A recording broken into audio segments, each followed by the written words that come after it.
निराशा लीजिए और वहाँ पहुँचिए।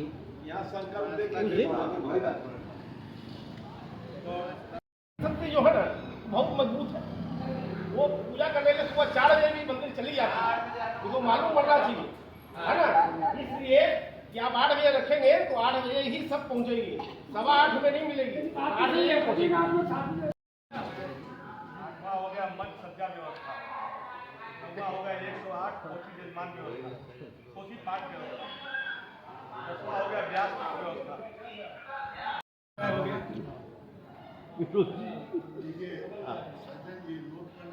हाँ गलती नहीं तो उसके बाद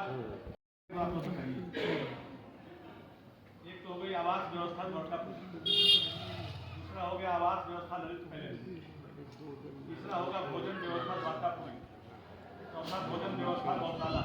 सिकंदरपुर गौशाला के इस प्रांगण एवं परिसर में 18 दिसंबर से 24 दिसंबर तक आचार्य भागवत उपासक आचार्य ब्रजेश जी महाराज वृंदावन निवासी के द्वारा भागवत पाठ का आयोजन किया जा रहा है। यह आयोजन श्रीमद्भागवत कथा गौशाला समिति के द्वारा किया जा रहा है। क्या कुछ आयोजन में रहेगा?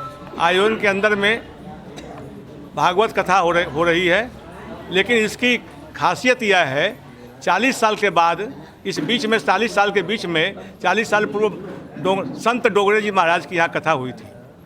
उसके बाद बहुत सी कथाएं मुजफ्फरपुर शहर में हुई है, बड़े बड़े कथावाचक और संतों की कथाएं हुई है, लेकिन 40 साल बाद यह परम सौभाग्य का विषय है मुजफ्फरपुर वासियों के लिए कि 108 पोथी जजमान की कथा हो रही है।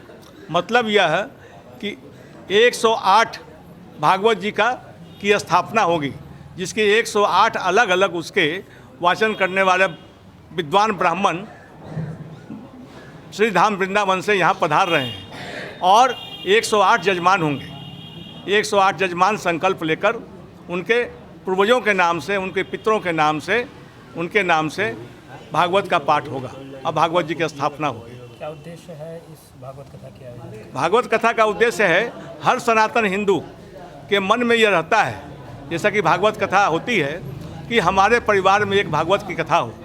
भागवत कथा का जैसा महात्म्य है, इसका महात्म्य यह है कि भागवत कथा के द्वारा पितृदोष किसी को पितृदोष से छुटकारा मुक्ति पानी हो, उसका एकमात्र और सबसे बड़ा साधन भागवत कथा का अपने घर में भागवत जी की स्थापना करानी, भागवत कथा का पाठ कराना है। यह सबसे बड़ा होता है और घर की सुख शांति के लिए, समृद्धि के लिए भागवत जी कथा का पाठ कराया जाता है। परंतु आज के समय के हिसाब से भागवत कथा का पाठ इतना बृहत होने लग गया, जो कि घरों में छोटी जगह होती है तो घर में नहीं हो पाता है, संभव नहीं हो पाता है, और जितनी बड़ी व्यवस्था होती है उतनी व्यवस्था अकेले परिवार के बस की नहीं होती है। इसलिए भागवत कथा आज रिसोर्ट में या विवाह भवन में लोग आयोजन कराते हैं, तो ये बड़ा आयोजन हो जाता है और लोग सोचते हैं, सब कुछ साधन के बाद भी लोग सोचते रहते नहीं करा पाते हैं। तो इसीलिए मुजफ्फरपुर गौशाला कथा समिति के द्वारा यह भागवत कथा का आयोजन कराया जा रहा है, जिसमें कि सामूहिक रूप से सभी की सामूहिक रूप से भी होगा और खूबी है कि सबका अलग अलग पाठ भी होगा, अलग अलग उनके पुरोहित होंगे भागवत कथा का पाठ करने वाले, और उनके मन की कामना, अभिलाषा, उनके पूरे परिवार की अभिलाषा पूरी हो जाएगी और भागवत कथा का पाठ होगा।